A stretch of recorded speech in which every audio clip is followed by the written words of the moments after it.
Gaza युद्ध की वजह से मिडिल ईस्ट में जो आग भड़की थी, अब वो एक ज्वालामुखी की तरह धधक रही है और पूरा मिडिल ईस्ट इस ज्वालामुखी में झुलस सकता है।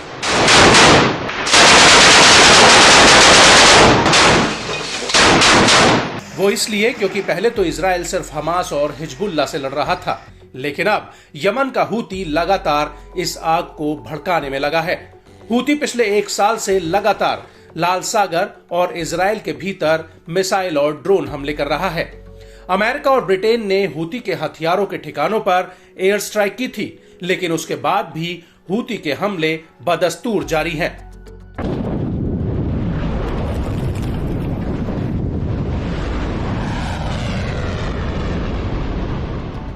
और अब इसी कड़ी में हूती ने एक बार फिर से तेल अवीव पर एक बहुत बड़ा हमला किया है।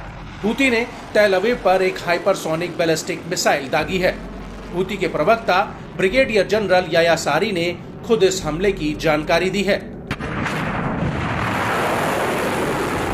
याया सारी का कहना है कि हूती के लड़ाकों ने तेल अवीव में एक मिलिट्री टारगेट पर फिलिस्तीन 2 हाइपरसोनिक मिसाइल फायर की और ये मिसाइल इजराइल और अमेरिका के सभी एयर डिफेंस को भेदते हुए टारगेट पर जाकर लगी है।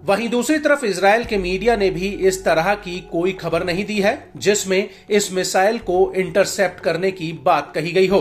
और इस हमले की वजह से तेल अवीव में 22 अक्टूबर 2024 की सुबह करीब 7:45 पर हवाई हमलों के सायरन बजने लगे थे।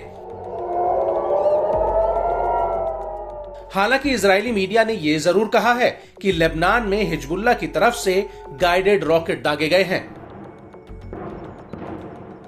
यहां पर आपको यह भी बता दें कि इससे पहले 18 अक्टूबर 2024 को हूती ने अरब सागर में मेगालोपोलिस जहाज पर कई ड्रोन हमले किए थे और इस हमले के बाद हूती ने कहा था कि उसने इस हमले में अपने लक्ष्य को हासिल कर लिया है।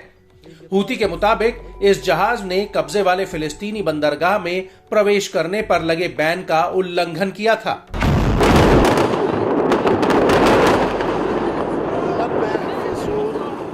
आपको बता दें कि 7 अक्टूबर 2023 के बाद से हूती ने लाल सागर में 130 से ज्यादा हमले किए हैं। बड़ी बात यह है कि हूती के हमले से पहले लाल सागर भूमध्य सागर से दुनिया का करीब 10 से 15% वैश्विक व्यापार होता था, जो अब पूरी तरह से ठप हो गया है। और अब शिपिंग कंपनियां अपने जहाजों को दक्षिण अफ्रीका होते हुए भेज रही हैं और ये रूट काफी लंबा और खर्चीला भी है। और यह हूती के हमलों का ही असर है कि पिछले साल अक्टूबर 2023 में स्वेज नहर से जहां रोजाना जहाजों की आवाजाही की संख्या औसतन 80 थी, वही अब घटकर सिर्फ 29 रह गई है। ये जानकारी पोर्ट वॉच डेटाबेस से मिली है, जिसे IMF और ऑक्सफोर्ड यूनिवर्सिटी एक साथ मिलकर चलाते हैं।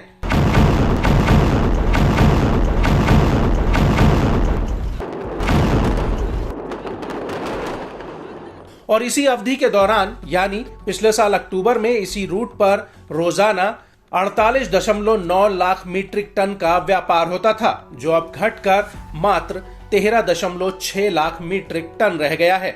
जानकारों का कहना है कि दक्षिण अफ्रीका के Cape of Good Hope route पर जहाजों को 10 से 14 दिन का अतिरिक्त समय लगता है, जिसकी वजह से माल ढुलाई की कीमत पिछले साल से करीब 3 गुना तक बढ़ चुकी है और रूट में बदलाव करने से सिर्फ एक चक्कर में $10 लाख का अतिरिक्त ईंधन ही खर्च हो जाता है।